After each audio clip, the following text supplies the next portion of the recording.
Pembelajaran 2, ayo berolahraga, halaman 49. Lompat kelinci. Untuk sikap yang pertama, siswa berdiri, lalu pandangan menghadap ke depan. Yang kedua, siswa berjongkok, setelah itu melakukan lompatan dengan kedua kaki. Akan saya contohkan.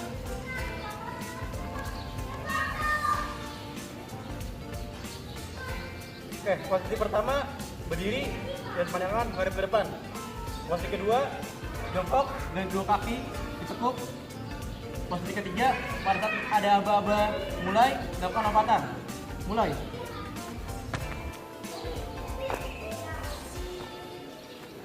Kelinci peliharaan Noni.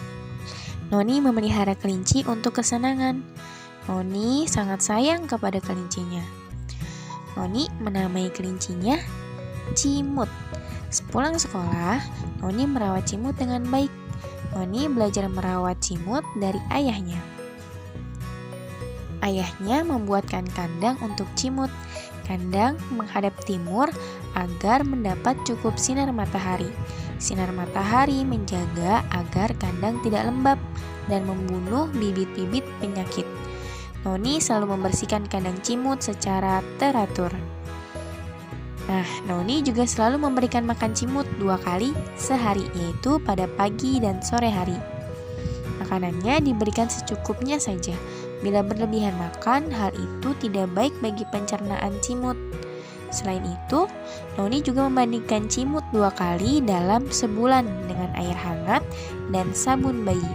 Setelah mandi, Cimut dikeringkan dengan handuk yang lembut. Tidak lupa, Noni membawa Cimut ke dokter hewan untuk diperiksa setiap 2 bulan sekali.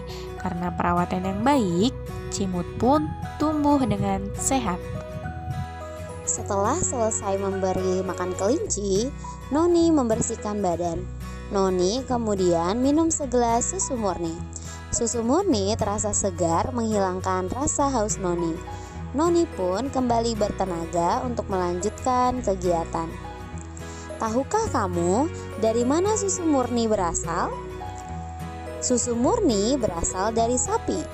Kita juga dapat memperoleh susu murni dari hewan lain, yaitu kambing. Selain susu, masih banyak manfaat yang dapat kita peroleh dari hewan di sekitar kita. Apa saja manfaat yang dapat kita peroleh dari hewan? Hewan dimanfaatkan oleh manusia karena hal-hal berikut. Yang pertama, untuk dimanfaatkan tenaganya. Hewan-hewan tertentu dimanfaatkan untuk membantu kegiatan manusia. Di antara hewan-hewan tersebut adalah kuda, kerbau, dan anjing. Kuda dimanfaatkan tenaganya untuk menggerakkan alat transportasi, delman, dan gerobak. Kerbau dimanfaatkan untuk membantu petani menarik bajak sawah. Anjing dimanfaatkan untuk menjaga keamanan lingkungan dari tindak kejahatan. Yang kedua, untuk dijadikan bahan makanan dan minuman. Manusia membutuhkan hewan sebagai bahan makanan dan minuman. Hewan-hewan yang paling banyak dimanfaatkan untuk tujuan ini adalah sapi, kambing, dan ayam. Sapi dan kambing dimanfaatkan untuk diambil kulit, daging, dan susunya. Ayam dimanfaatkan untuk diambil daging dan telurnya. Untuk kesenangan, beberapa hewan dipelihara untuk kesenangan. Hewan-hewan jenis ini menjadi hiburan bagi pemeliharanya. Contoh hewan-hewan ini adalah ikan hias, burung, kelinci, dan kucing. Nah, itu adalah contoh hewan-hewan yang dapat dimanfaatkan oleh manusia. Lihat, silakan dibuka halaman 56. Ayo mendengarkan. Dengarkan ya, Ustazah akan membacakan teks dongeng berikut. Piko dan Piku. Piko dan Piku adalah 2 ekor sapi. Mereka hidup di 2 peternakan yang berbeda. Sayang, majikan Piko adalah peternak yang malas, sedangkan Piko dipelihara oleh peternak yang rajin dan sayang kepadanya. Suatu ketika, Piko dan Piku bertemu di padang rumput. Keduanya pun bercakap-cakap. Hai Piku, mengapa kamu makan tergesa-gesa? Aku makan tergesa-gesa karena aku ingin makan rumput sebanyak-banyaknya, Piko. Mengapa kamu ingin makan sebanyak-banyaknya? Majikanku adalah peternak yang malas. Ia tidak memberi aku makan yang cukup. Lihatlah badanku yang kurus ini. Kasihan sekali kau Piku, pasti kau sering kelaparan. Berbeda sekali dengan majikanku. Ia selalu memberi aku makan cukup.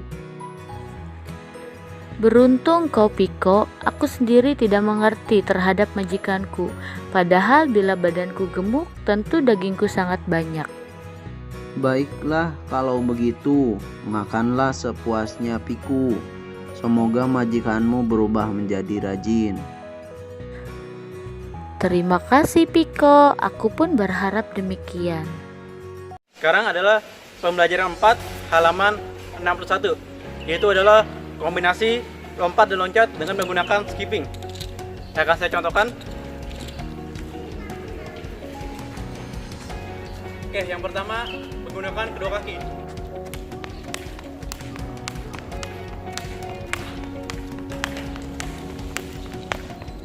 Oke, terus selanjutnya menggunakan salah satu kaki, yaitu menggunakan kaki kanan.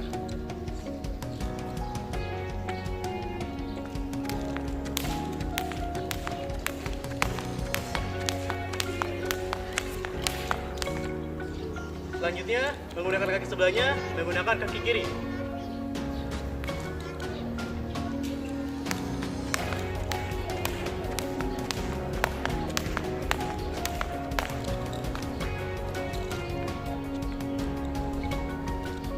Ya, tadi kombinasi lompat dan loncat dengan menggunakan skipping. Selanjutnya, bisa Anda praktekkan di rumah. Selesai berolahraga, murid-murid kembali ke kelas untuk belajar. Pada pelajaran kali ini, mereka membaca sebuah dongeng berjudul Ayam dan Elang. Seekor ayam jago ingin dapat terbang. Ia selalu iri pada seekor burung elang yang dapat terbang. Untuk memenuhi keinginannya, ayam jago menemui burung elang. "Wahai elang, ajari aku agar dapat terbang sepertimu." "Mengapa kamu ingin dapat terbang, ayam?" "Aku ingin menghindari dari kejaran musuh-musuhku." "Sayapmu pendek, kau tidak mungkin dapat terbang. Ini aku pinjami jarum emas milikku." "Untuk apa jarum emas ini?" "Sulam sayapmu agar bisa terbang." "Benarkah, elang?" "Cobalah, namun jangan pinjamkan kepada siapapun. 2 hari lagi aku akan mengambilnya." "Baiklah, aku akan tepati janjiku." Ayam jago segera menyulam sayap kanannya. Meskipun baru sebelah sayap yang disulam, ia mencoba terbang.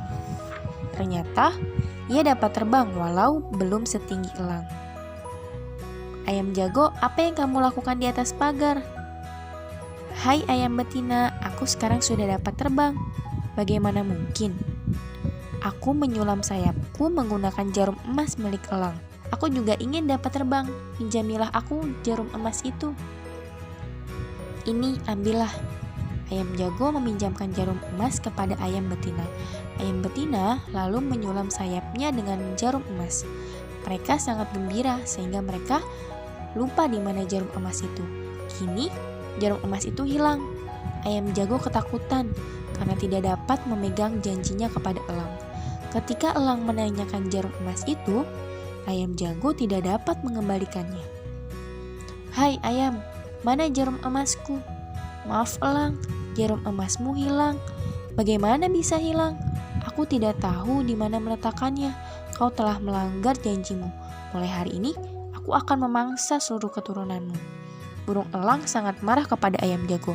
Sejak saat itu, anak-anak ayam menjadi sasaran burung elang untuk dimakan. Sifat ketiga tokoh dalam dongeng di atas berbeda-beda. Ada yang sifatnya suka menolong, baik hati, dan ada juga yang sifatnya ceroboh. Sifat seseorang merupakan ciri atau karakter orang tersebut. Sifat setiap orang berbeda, seperti sifat Noni dan Naya berikut. Noni memelihara kelinci. Noni sayang pada kelincinya. Jika kelincinya sakit, Noni membawanya ke dokter hewan atau diperiksa. Noni memiliki sifat penyayang.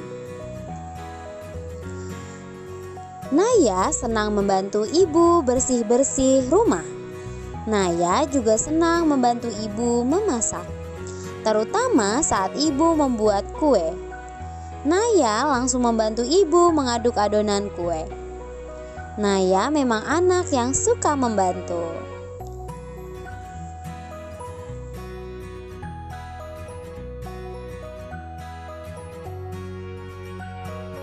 Nah, dari cerita tersebut kita dapat tahu bahwa Noni memiliki sifat yang penyayang, sedangkan Naya memiliki sifat suka membantu. Anak-anak harus mencontohnya ya.